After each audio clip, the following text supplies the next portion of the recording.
What up, Wolves? Blade Master here, back with some more Total War Rome 2 online action. I'm playing against T.J.F. Plux from the AVA clan, and we are going to be seeing the Ardiaei anti-Chariot task force, the active A.C.T.F. build from the Ardiaei, and I'm playing as Pontus. So I just took a look at this build that was brought by T.J.F. Plux. And it's such a good build to counter chariots. It's amazing. It's like someone went to some spy went to the Ardiaei army and they were like, okay, these guys are bringing side chariots, so just prepare yourself. And then the general was just like, okay, whatever we do, whether we win or lose, we're going to destroy those chariots. So he sends a front line of like 6 Illyrian marines who all have javelins, and he's also put some upgrades on them. And behind them, he's brought a line of 4 slave javelin men. Again, those javelins are going to be deadly to chariots. And finally, he's brought a line of 4 Illyrian noble hoplites. And once he puts them onto hoplite phalanx, my chariots cannot do anything. He's also brought a total of 4 mercenary Celtic warriors, I believe. Yep, and a couple of Illyrian cavalry just to give him some sort of maneuverability. I've got 3 mercenary Scythian horse archers. I've also brought 3 eastern slingers, a line of 5 Pontic peltas behind them, and a final line of 3 mercenary naked swords. I've also brought a lot of cav, 1 noble blood cav and a couple of Cappadocians, I believe. Oh no, 3 noble blood cav?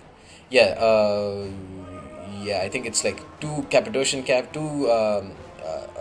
3 Cappadocian cav, 2 noble blood cav, and 1 Pontic royal cav, and I've also got a side chariot. So let's see how well my side chariots do against this army that's clearly designed to destroy chariots.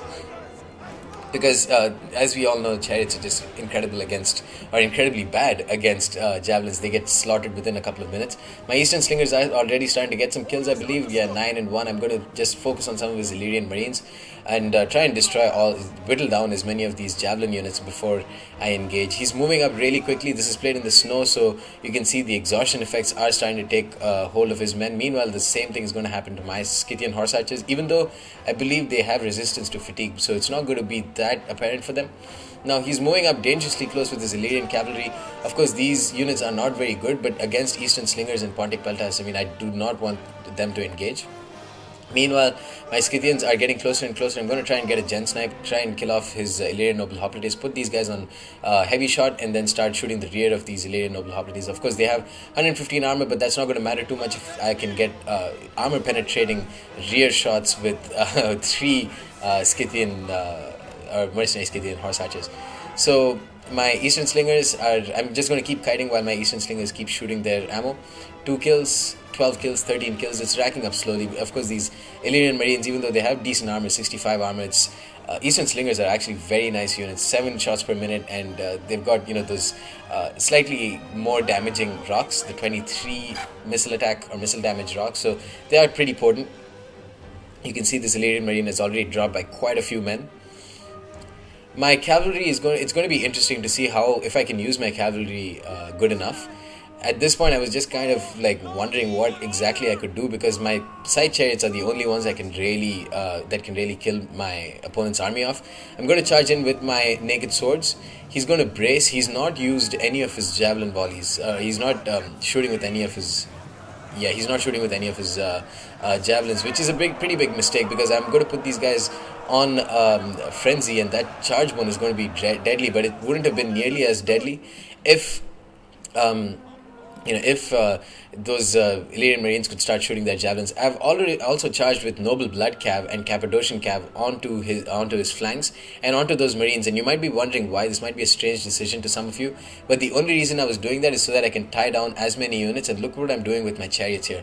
I'm just going to pull them in, and I'm going to start attacking through this weak spot that I found here. These are already depleted mercenary Celtic warriors who got charged at by my noble blood cav. And that's going to be a weak spot for me. And his javelins, what I was planning was I was trying to destroy as many of his slave javelin men by charging in with my noble cav, and then trying to pull through a little bit and just engage some of his slave javelin men so that they won't be able to shower their javelins. And now my side chariots are into his lines. But again, okay, they are fresh. Okay, so that's good. I thought that the exhaustion effects would actually play a role here. Meanwhile, his Illyrian noble hoplites are depleted severely because of my Scythian horse archers. these naked swords, even like after the initial number of kills, they've started to drop down very quickly, but they've done the job. Like for 380 talents, they're an excellent unit, but for 580 talents, they are definitely not. So that just shows a really silly error by CA. Like they're pricing their mercenary naked swords, who have the same exact stats as regular naked swords, much cheaper, an entire like 200 talents cheaper, I believe, or maybe 100 talents cheaper. But you can see my side chariots, even though they've got a lot of kills, they're starting to drop very quickly now, because he's just the A.C.T.F was just too much. Anti-chariot task force was too much, bogging them down, and they've gotten destroyed. Not even more than a single experience chevron on them. But it's caused a lot of mass waivers, because these Illyrian Marines have 55 base morale, although now they have 58, so that's pretty nice. But again, it's not going to be enough against a very, very devastating charge. So I think blobbing up his units was a good idea. His Illyrian Noble Hoplites are starting to waver again because his general died and fled. So in that sense, my mercenary Scythians did an excellent job. So on top of the chariots running in and getting a lot of kills, I also managed to kill off his gen.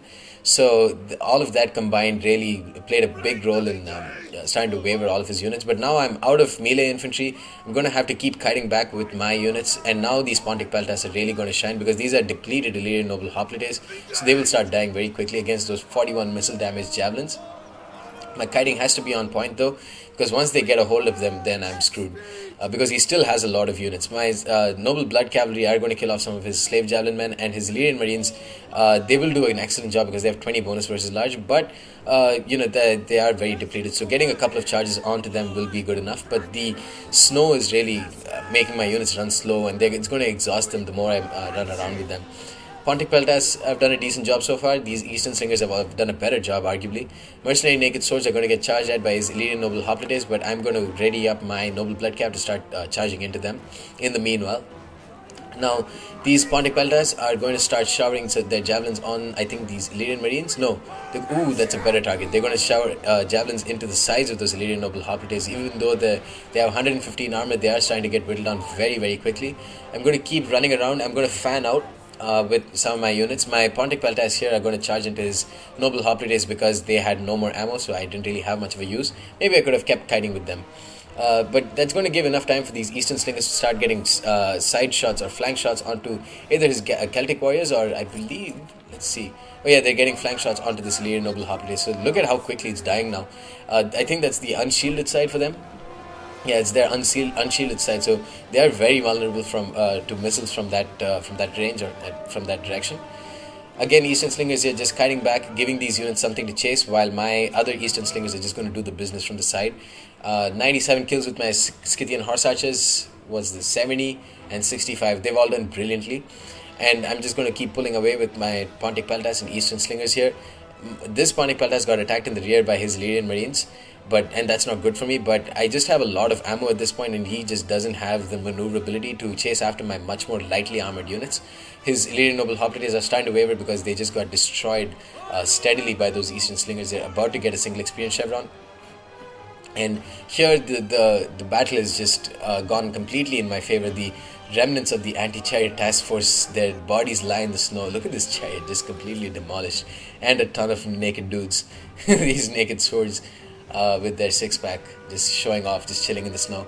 But it's going to be too much for TJF Block's close victory for me, because at the end of the day, his units start to waver because I just had too many rocks and too much ammunition for his units to handle, even his heavily armored Illyrian Noble Hoplites. And that's something that people kind of forget. These Eastern Slingers and Slingers in general, but these good Slingers and Balearic Slingers, Rhodian Slingers in particular, have heavily armor-piercing slingshots. So they are very good against, or surprisingly good against, heavily armored units like Noble Hoplites. Much more effective to bring these units rather than bringing like Persian Light Archers, or archers for around the same price.